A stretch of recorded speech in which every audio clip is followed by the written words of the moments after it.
이제 박진 기자가 준비한 얘기 한번 나눠보죠. 아, 네. 아까 한 몇 분 보셨는지 모르겠는데 제가 드라이 아이스로 멋있는 마술을 또 보여드렸지 않습니까? 이산화탄소 쇼. 탄소 배출 쇼. 예. 쇼를 보여드렸는데 그 드라이 아이스가 고체로 된 이산화탄소잖아요. 그쵸. 아, 네. 그래가지고 좀 탄소 중립을 이제 다루면서 드라이 아이스를 뜬금없이 좀 들고 온 게 아니라 그 예. 관련해가지고 제가 좀 궁금한 게 그 탄소를 이제 우리가 잡잖아요. CCUS라는 이제 기술들이 많이 도입되고 있는데 그럼 그 탄소 잡아서 어떻게 가냐? 그 이런 좀 궁금증이 있어서 찾다 보니까 그 현대차증권에서 좀 좋은 리포트를 좀 냈더라고요. 그래서 그걸 좀 요약해가지고 왔습니다. 요즘에 드라이 아이스 수요가 엄청 급증하고 있다고 해요. 왜냐면 다들 아시겠지만 뭐 쿠팡 엄청 쓰죠. 아, 배송. 네, 배송 뭐 마켓컬리 이런 거 쓰면 다 음식 같은 거 뭐 아이스팩도 있지만 드라이 아이스도 많이 하고 있다고 하고요. 또 백신 있잖아요. 네. 거기도 이제 온도를 지켜야 되니까 맞네. 그것 때문에 드라이 아이스가 좀 들어간다고 해요. 근데 이 드라이 아이스를 만드는 게 아까 이산화탄소라고 했잖아요. 근데 이산화탄소를 어디서 구하냐면 예전에도 이제 정유나 화학에서 공장을 돌리면 탄소들이 나오잖아요. 그쵸. 그거를 가스 관을 연결해 가지고 그 탄소를 일부 좀 팔았어요. 그래서 그 탄소를 가지고 이제 가공을 해서 드라이 아이스를 만드는데 이게 작년에 이렇게 드라이 아이스가 많이 필요한데 작년에 드라이 아이스를 많이 못 만들었습니다. 이유가 그 롯데케미칼 대상공장 불났었잖아요. 그쵸. 예, 불나가지고 가동률이 떨어졌고 가동 못했고 그 다음에 정유 유가가 너무 안 좋으니까 정유도 가동률을 떨어뜨렸어요. 그러니까 뭐 공장이 가동이 많이 안 되다 보니까 그 탄소가 나와야 되는데 탄소가 많이 부족했다고요. 재료가 부족했던 네, 원자재가 그러니까 원재료가 그때 부족했던 진짜 거죠. 베스킨라빈스 치사하게 드라이 아이스를 또 안 넣어주더라고요. 그러니까 1시간. 그러니까 네. 3시간 걸립니다. 이러면 안 됩니다. 네. 1시간만 됩니다. 저도 오늘 드라이 아이스 많이 넣어주세요 했는데 하나 넣어주시더라고요. 아무튼. 그래서 이거 보니까 2019년도에 이산화탄소 수입량이 있거든요. 그게 수입량. 그게 220톤이었다고 그래요. 근데 작년에 몇 톤을 수입한지 아십니까? 모르겠습니다. 1851톤. 에? 다시. 1850. 그 전에가 220톤. 그 언제가요? 그게 2019년도에. 2019년에 220톤을 수입했는데 네네. 10,000톤을 넘게. 네. 와, 대박이네. 올해는 2만 톤을 이미 넘었습니다. 7월에. 그리고 연말까지는 3만 톤까지 될 거라고 해요. 와. 그러니까 드라이 아이스 만들어야 되는데 탄소가 없으니까 이산화탄소를 이렇게 수입해오는 이런 상황인 거예요.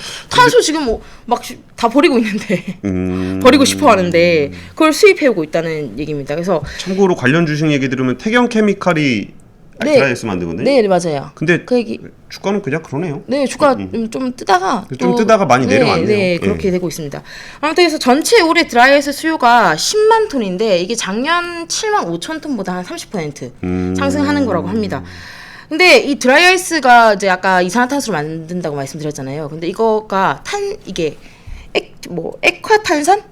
우리 탄산수 같은 건데 그거를 해가지고 이게 얼려가지고 만드는 거잖아요. 근데 이게 액체 탄산이 사실 반도체나 OLED 공정할 때도 쓰인대요. 맞아요. 그리고 뭐 용접할 때도 좀 쓰이고 그래서 공업용으로도 있는데 이런 시장이 엄청 이제 커지고 있는 거죠. 그래서 이런 시장 커지는데 지금 작년까지는 원재료가 많이 없어가지고 상황이 별로 안 좋은 상황이었습니다. 근데 이 최근에 뜨는 이 탄소 중립 때문에 이 원재료를 좀 구하기 쉬워질 수 있다.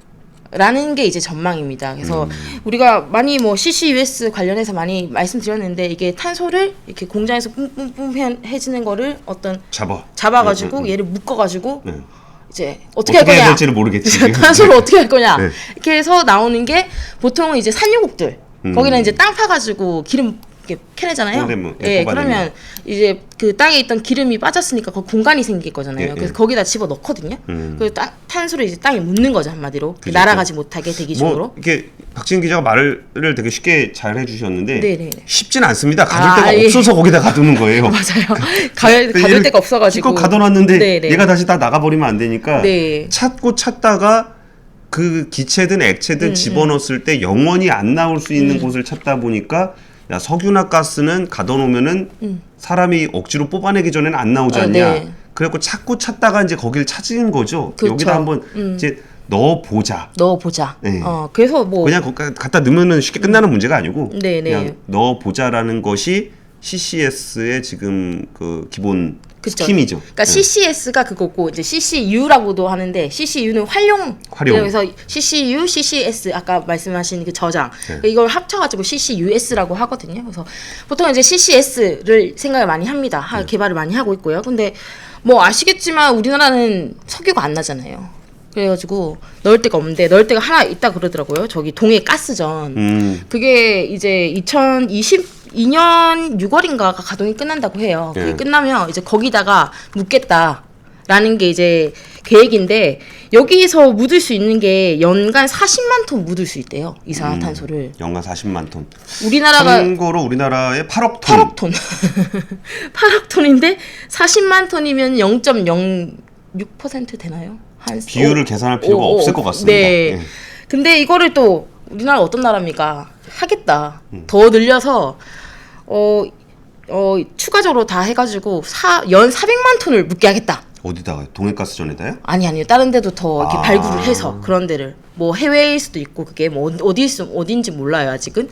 근데 이걸 해봤자 6%, 5%, 400만 톤이니까 연간. 그러니까 지금 제가 알고 있는 프로젝트는 뭐 발표된 것만 실제로 아직 하고 있는 건 아니고 일단 SK ENS가 호주의 바로사 그 가스전 여기랑 협약을 한 10년 전쯤에 해가지고 이제 그거 받아올 거잖아요. 그래서 바로사 가스전 쪽하고 이제 협약을 맺어서 그쪽의 빈 광구에다가 이산화탄소를 묻어서 분리수소를 하는 거를 추진하고 있는 게 SK그룹의 계획이고 현대중공업그룹 밑에는 현대오일뱅크가 있잖아요. 그쵸, 예. 그럼 현대오일뱅크하고 그 사우디 아람코하고 아람코가 LPG 가스를 보내면 얘를 수소로 만든 다음에 탄소를 잡아서 다 배에 실어서 다시 아람코로 보내고 아람코가 그 광고에다 집어넣고 요런 계획들도 가지고 있어요. 네, 그런 게 있는데 이제 그런 걸 다 포함해 가지고 이제 400만 톤 정도로 추산이 되나 봐요. 근데 평화님이 우리 생수업체에서 엄청 지하수 퍼쓰는데 거기 넣으면 되겠네요 하셨는데 이게 물 넣어놓는 데 정도로 가둘 수가 없어요. 더 봐야 돼요. 그러니까 광구는 그 덮개암으로 다 덮여 있는 데가 이제 석유하고 가스하는 데고 이런 데가 아니면은 그 지하 1000m 밑에 대염수층이라는 지하수의 근원이 되는 물이 흐른대요. 뭐 이렇게 바다처럼 흐르는 건 아니고 뭐 있나 봐요, 층이. 그럼 1000m 뚫어야 그 정도를 묻을 수 있을 거다. 근데 대염수층이 탄산화가 됐을 때 문제가 없을지 있을지는 아직 안 묻어봐서 모르겠다. 아, 그렇죠. 이런 그런 상태입니다. 아무튼 그래서 사실 이게 다른 이제 나라들은 묻는 기술을 많이 하려고 하고 있고 그게 중요한데 우리는 그게 없으니까 그럼 당장 지금 탄소 나오는 건 어떻게 할 것이냐 이 문제가 있습니다. 그리고 아까 말씀하신 대로 탄소를 포집하는데도 사실 굉장히 힘들어요. 힘들고 기술적으로 힘들다는 거는 돈이 많이 들어간다는 뜻이기도 하죠. 우리 뭐 어차피 뭐 한가위 풍성한 주제 준비했습니다 했으니까 우리 그 CCS 테마주도 막 얘기하죠. CCS 테마주. 그러니까 좀 풀어보세요. 네, 그 이산탄소 올라가면 얘를 이렇게 잡아야죠. 그렇죠. 잡을 때 이거를 이제 액화를 시키는데 그거를 지금 이렇게 주요하게 쓰여지는 물질은 이제 아민이 쓰이고 우리나라에서는 탄산칼륨. 탄산칼륨으로 만드는 그 일을 하는데 이게 기술 이름이 뭐였죠? 키어솔인가요? 그게? 키어솔이니까 애경연인가 애기연인가에서 만든 기술을 가지고 유니드라는 회사가 그걸 같이 하고 있죠. 그래서 우리나라에서 CCS를 하는 그 물질은 유니드가 합니다. 근데 유니드를 사실하는 게 아니에요. 그냥 그런 일을 하는 회사라는 겁니다. 이게 오 많이 갔네. 엄청 놀랐어. 깜짝이야. 차트 이렇게 하는데 깜짝 놀랐어요. 많이 갔네. 네, 사는 얘기 아닙니다. 이게 조심해서 보셔야 돼요. 유니드가 어쨌든 거기서 CCS에서 이거를 잡는 기술력을 그 독자적으로 갖고 있는 그런 회사입니다. 아무튼 그런 게 있는데 이게 그 포집하는데 그 기술이 되게 중요하다고 했잖아요. 그래서 근데 포집하는데 지금 거의 1톤에 60불을 내고 포집을 하고 있대요. 1톤에 60불? 저는 100불 얘기 들었었는데. 60불. 조금 싸졌나 보네. 그거를 이제 20불, 30불까지 낮춰야 되는 겁니다. 한 탄소 중립으로 가려면. 그러면 이게 가제인데 20불에 8억 톤이면 20불 한 200조? 그렇게 해야 되나요? 네, 한 200조 정도만 있으면 우리나라 탄소를 잡을 수 있습니다. 200조? 그러면 저기 재용이 형한테 또 가서 조금 한번 또 들어갔다 오시라고 해야 되나? 농담입니다. 네. 예. 아무튼 가제인데 아니 당장 돈도 안 되는데 이걸 할 수가 없잖아요. 그래서 탄소를 그러면 뽑았으니까 탄소가 쓰이는 데를 이걸 좀 팔면은 이 포집하는 비용을 좀 커버칠 수 있지 않을까. 당분간은 그쵸. 뭐 이런 아이디어가 있는 겁니다. 뭐 우리 그러니까 이산화탄소 기왕 잡은 거 갖다 네. 집어넣기도 힘드니까 네. 뭐 드라이아이스를 만들어서 좀 판다거나 네네. 아니면 용접하는데 좀 팔아서 네네. 조금 돈을 좀 벌어보자. 예. 그런 거죠. 그래가지고 뭐 이렇게 생각하면 되는 거. 우리 당근마켓에 물건 많이 팔잖아요. 그 저는 보통 아기 용품 많이 이제 내놓거든요. 근데 무료 나눔으로 내놓기도 해요. 그 이유가 우리 폐기물 처리하려면 5,000원씩 내야 되잖아요. 맞아. 예. 그러니까 5,000원을 주고 버리는 것보다 그냥 무료 나눔하는 게 나한테 이득인 거야. 그 비용이 없으니까. 그치. 그러니까 탄소가 약간 그런 느낌인 거예요. 그러니까 이산화탄소가 나왔는데 나왔는데 이거를 내가 갖다 버리려면은 1000m 아래로 내려가든가 아니면 어디 광구로 보내야 되는데 그러니까 돈이 엄청 드는 거죠. 그러니까 그거를 그냥 좀 염가해도 좀 누구한테 넘기면 차라리 좀 낫지 않냐. 뭐 이런 이제 그런 것 같아요. 그래가지고 이게 그렇게 되는 겁니다. 근데 우리가 드라이 아이스 아까 제가 7억 톤, 왜 7억 톤이 이제 탄소가 나오는데 8억 톤, 예, 7억 톤, 8억 8억 톤 나오는데 드라이 아이스 만드는데 다 쓰면 그거 뭐 드라이아이스 속에 파묻혀 살진 않을 거잖아요. 뭐 10만 톤 정도인데 연간 해봤자.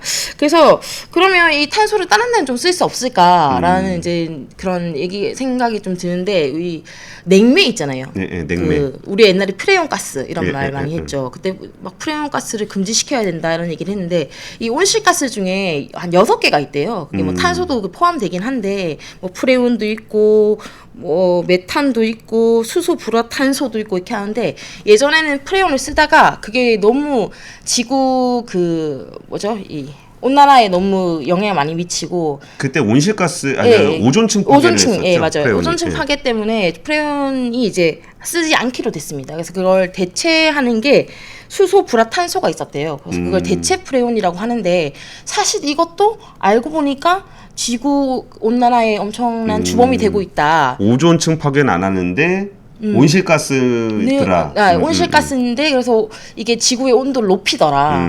근데 이거를 그래서 다 없애자라고 된 겁니다. 그래서 지금 우리나라가 쓰고 있는 거를 2050년까지 제가 알기로는 2024년 대비해서 80%를 감축해야 된다 이거예요. 그러니까 대체한 프레온 자체도 감축해야 되는 상황인데 그럼 여기에서 답이 뭐냐? 그 탄소가 될 수 있대요.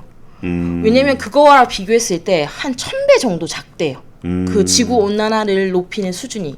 그거를 무슨 GWP라고 해서 지수가 있는데 그걸 매겨 보니까 온난화 지수. 온난화 지수를 매겨 보니까 오히려 탄소를 이 대체 프레온을 하는 것보다 1000배 정도 탄소가 그 영향을 덜 주네. 그래서 이 시장 냉매 시장이 클 수 있다는 겁니다. 그래서 저는 사실 이쪽에 잘 몰라가지고 몰랐는데 이런 움직임들이 외국에서는 되게 활발하게 좀 나타나고 있나 봐요. 그래서 대형 냉장 시설이 필요한 뭐 월마트라든지 이런 데는 이미 CO2를 활용해서 냉매를 바꾸는 그런 걸 하고 있고요. 그 다음에 뭐 유럽 자동차 업계에서도 뭐 다임러나 이런 쪽에서는 그 냉매 자체를 CO2로 바꾸는. 그래서 그게 원래는 CO2로 바꾸게 되면 아예 그 뭐라 그러죠? 이 시스템 자체를 다 바꿔야 되나 봐요. 그래서 그게 좀 부담스러웠는데 이제 전기차로 가니까 어차피 바꿔야 되는 상황이니까 그거 맞물려서 이걸 바꾸고 있는 회사들이 있다고 합니다. 그래서 이런 것들 하면 그 냉매 시장이 전 세계적으로 17조 원이 된다고 해요. 꽤 크네요. 그리고 지금 우리나라가 쓰는 냉매가 35,000톤인데 이걸 CO2로 환산하면 63,000톤이 필요하대요. 63,000톤 정도면 우리가 한 해에 내뿜는 거에 한 8, 9% 정도는 활용할 수 있게 되는 겁니다. 그래서 이 탄산이 이렇게 쓸 수 있다. 그래서 이산화탄소가 이렇게 되는 거고요. 사실 이산화탄소가 이거를 직접 쓰는 거라고 해서 직접 뭐 활용이라고 말을 하는데 사실은 화학적으로 이거를 분해해가지고 쓰는 게 많습니다. 뭐 비료로 쓸 수도 있고요. 뭐 광물로 전환을 할 수도 있고요. 뭐 이걸 가지고 뭐 메탄올을 만들 수도 있고 한데 사실 지금은 뭐 기술은 있는데 상용화까지는 왜냐면 돈이 너무 많이 들고 경제성이 예, 없죠. 경제성이 예. 없고 그 분리하는데 에너지가 또 너무 많이 들어간대요. 그쵸. 그런 이유 때문에 지금 상용화 안 되고 있는데 뭐 2025년 이후 정도가 되면 이런 화학적 활용도 가능하다고 하는데 그 전까지는 제가 말씀드린 이런 직접 활용이 좀 더 더 시장이 좀 커지지 않을까 이런 생각을 좀 했고요. 아까 말씀드린 대로 지금 탄산 만드는 회사는 그 상장사로는 태경케미컬 예. 있고요. 그다음에 상장사는 아닌데 뭐 신비옥 케미칼, 동광화학 이런 쪽에 있어요. 근데 이 회사들이 전부 다 지금 뭐 현대오일뱅크, S오일, 뭐 롯데케미칼 이쪽하고 다 뭐 MOU 같은 거 맺어서 이렇게 받아오기로 했고요. 또 증설을 좀 하고 있습니다. 근데 계속 시장이 좀 폭발적으로 커지는 상황이라 가지고 그 증설을 한 거를 커버할 수 있다라고 이렇게 전문가들이 좀 진단을 하고 있더라고요. 기업들 증설하면 네. 어느 정도 물량 잡아놓고 증설하지 뭐 일단 증설해놓고 사자 뭐 이런 팔자 뭐 그런 건 좀 아니니까. 확실히 이 시장이 네. 관심들이 많죠. 지금 화학기업이나 석유기업이나 여기 다 이산화탄소 좀 어떻게 할지 되게 고민이 되는데. 네네네. 근데 사실 이게 한계는 있어요. 네. 이게 우리가 아까 드라이아이스를 아까 뽀글뽀글했지만 이게 이산화탄소를 대기 중에 날린 거잖아요. 그렇죠. 그러니까 이게 얼은 상태로 그냥 계속적으로 보관할 수 있다면 또 모르겠는데. 네네. 근데 그걸 또 보관하려면 그 온도를 낮은 상태로 유지를 해야 되니까 되죠. 예. 이것도 에너지가 들어가고. 이게 이산화탄소가 그냥 날아가면 그냥 또 이산화탄소 날아가는 거거든요. 그렇죠. 그러니까 여기서 저거는 있죠. 어차피 나와 있는 이산화탄소니까 이걸 한 번 더 활용하고 보낸다는 차원. 네네. 그리고 이거를 CCS나 CCUS나 돈이 많이 들어가는데 여기서 조금 수익이라도 좀 낼 수 있는 그런 거 차원에서는 좀 의미가 있을 것 같은데 사실 CCUS의 핵심은 이산화탄소를 쓰는 게 아니고 이제 탄소를 쓰는 겁니다. 그러니까 CO2가 있으면 얘를 툭 잘라가지고 아까 얘기하셨던 네. 간접 활용이라고 그랬나요? 아니면 화학적 활용. 예, 네. 예. 그럼 탄소를 뽑아내서 그 C가 되게 그 좋은 거잖아요. 잘 만들면 진짜 좋은 거잖아요. 네네. C가. 네. C로 만들 수 있는 가장 비싼 거는 다이아몬드. 근데 C가 있다고 해서 그 다이아몬드 만들려면 돈이 너무 많이 들잖아요. 그렇죠. 그런 것처럼 이거를 이렇게 쪼개서 하는 게 좀 워낙 어렵다 보니까 네. 비용도 많이 들어가고 네. 그러니까 그쪽 분야에 대해서 연구가 좀 많이 진행이 되고는 있어요. 예, 진행되고 있는데 이제 그까지 가기에 시간이 좀 걸리니까 그 중간에서의 어떤 좀 투자 포인트가 있다면 뭐 찾는다면 이런 것이 아닐까라는 생각이 드는데 근데 말씀하신 대로 그런 부분에 대해서 연구를 너무 많이 하고 있고 좀 기술적으로 업데이트되는 부분들 이런 부분도 좀 살펴보면 의미가 있을 것 같아요. 한 2000. 저기 이 SK에서 블루 수소한다 그랬을 때 거기서 청록 수소라는 말을 썼거든요. 네네네. 그게 그 포집한 이산화탄소를 바로 고체 탄소로 만들 수 있는 회사를 하나 인수를 했어요. SK에서. 네. 그러면 CO2를 잡아서 쪼개서 C의 고체로 나오면 얘를 쓸 수 있어요. 뭐 이렇게 탄소 섬유로 쓴다거나 네. 뭐 쓸 수 있으니까 이걸 한번 해보겠다라고 이제 SK에서 얘기는 하고 있는데 뭐 돼야 되는 거지. 그렇죠. 이제 막 개발을 해봐야 되고. 네. 그러니까 상용화까지는 너무 많은 시간이 걸릴 수도 있다는 거죠, 사실은. 지금 여기서 좀 강조드리고 싶은 거는 지금 말씀드리는 이런 기술들이 되게 현실성 없는 기술들을 다 얘기를 드리고 있어요. 제가 이게 너무 이렇게 비아냥거리듯이 말을 안 듣는데, 그러니까 현실성 없는 모든 기술이 다 현실성이 없어요. 지금 기준으로. 그러니까 누군가가 이제 무슨 기술을 얘기할 때 저건 안 돼, 저건 돼라고 단정적으로 얘기하는 사람이 있다면은 그렇게 신뢰하지 않으셔도 돼요. 근데 이 대안을 그럼 이걸 대안을 안 할 수 있냐? 그러니까 그럼 이거 안 하냐? 그러니까 이게 현실성이 없으니까 하지 마. 그게 안 된다는 거예요. 그러니까 하긴 해야 돼. 퇴로가 없는 거지. 퇴로가 없어. 갈 길도 없는데 퇴로도 없어요. 그러니까 가는 길은 다 외나무 다리에 흔들흔들하고 있어서 야 이거 하면 돼요. 그럼 CCS 돼요? CCUS 돼요? 뭐 US 하는데 그거 쪼개는 거 괜찮아요? 뭐 다양한 자기가 하는 사람들은 다 된다고 얘기하고 그 옆에 있는 사람들은 그거 다 안 된다 그러고 그럼 뭐를 믿어야 되냐? 거기서에 대한 가이드를 하나 잡아드리는 거예요. 진짜 되는 것도 아니고 안 된다고 안 할 수 있는 것도 아니다. 그러니까 그 중에서 이렇게 살펴보면서 누가 뭘 어떻게 실제로 상용화하고 경제성을 어떻게 확보하는지는 우리가 앞으로 지켜봐야 되는 부분이다. 네. 그리고 새롭게 만들어가는 과정이라는 거를 좀 알아주셨으면 좋겠습니다. 근데 아까 뭐 냉매나 이런 거는 진짜 이산화탄소 많이들 잡을 텐데, 네네네. 그러니까 그 잡은 이산화탄소를 이렇게 바로 그러니까 쪼개서 쓰려면 어렵고 뭐 묻으려니 힘들고 그러니까 누가 이거를 좀 뭐라도 잘 만들어 준다면 그렇죠. 예, 좀 좋을 것 같습니다. 별얘기 다 나와요. 그거 가지고 이게 연료 섞어서 그 휘발유랑 섞어가지고 바이오연료 만들고 바이오 합성연료 합성연료 만들어서 내연기관에다 그냥 넣으면 된다. 그러면 어차피 나온 이산화탄소니까 지금 여기서 신규로 배출되는 이산화탄소는 넷제로다. 뭐 이런 네. 논리도 있습니다만 뭐 그것도 이제 지켜보시면 좋을 것 같습니다. 알겠습니다. 제가 준비한 건 여기까지고요. 드라이아이스 쇼를 많은 분들이 봤어야 되는데 좀 아쉽네요. 지금 거품 다 끝났나요? 거품 다 끝났습니다. 아쉽네. 네, 좀 돌려보십시오. 이게 드라이아이스 거품 쇼가 굉장히 판타스틱하고 다이나믹한 쇼를 준비했는데